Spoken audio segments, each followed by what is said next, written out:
Hi, and welcome to Rest Stops, short features to encourage you toward greater life balance. My name is Tammy, and here's my husband Ralph with today's Rest Stop.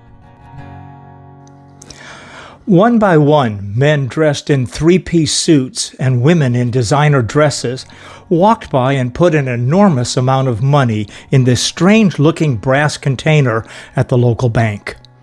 After a while, a poor old bag lady pushing a shopping cart comes along and drops in 2 pennies. A man sitting at an outdoor cafe with several friends across the street from the bank sees everything and he says, "You know, fellas, that lady, she gave more than all the rest of them combined." His friends look at him like he's lost his mind. "Yeah, right. What school of economics did you go to?" Sound familiar?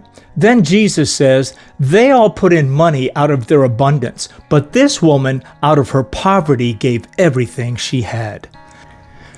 This story is not just about giving money. It's about generosity. Generosity has nothing to do with how much money you have in your bank account, investment portfolio, or the material possessions you own.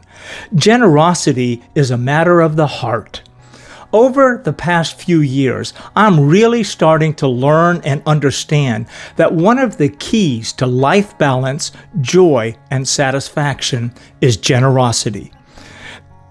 This has not been easy for me.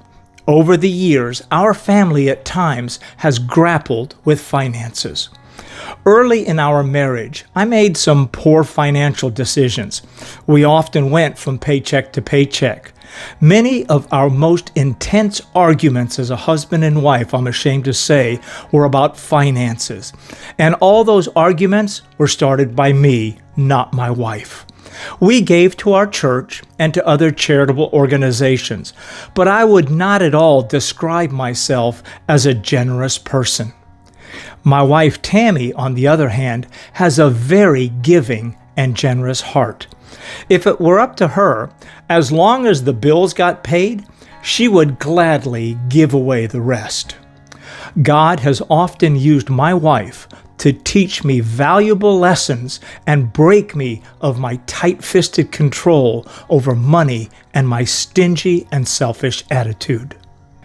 Ever hear someone say, "When I hit it big or win the lottery, I'll give away a bunch of money"? No, you won't. Again, when it comes to generosity, it's not about how much money you have. It's about the condition of your heart. If you won't give the $20 bill in your pocket right now, you won't give larger amounts later. Proverbs 11:24 and 25 says, "One person gives freely, yet gains even more. Another withholds unduly, but comes to poverty. A generous person will prosper. Whoever refreshes others will themselves be refreshed." A generous person is free and liberal in their giving and sharing. A generous life is so much more than the giving of money. It's about hospitality, kindness, and unselfishness. Benevolent giving is about the giving of ourselves to others freely and liberally with our time, our talents, and our treasure. Stop the hoarding. Paul in Acts 20:35 says, "I have shown you in every way by laboring like this, that you must support the weak. And remember the words of the Lord Jesus, that he said, 'It is more blessed to give than to receive.'" After all, if we're going to follow a good example, let's remember that God so loved the world that he gave his one and only Son.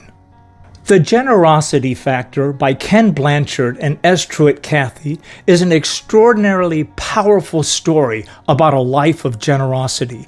I highly encourage you to read it and then connect back with me and tell me, what did you learn about the heart?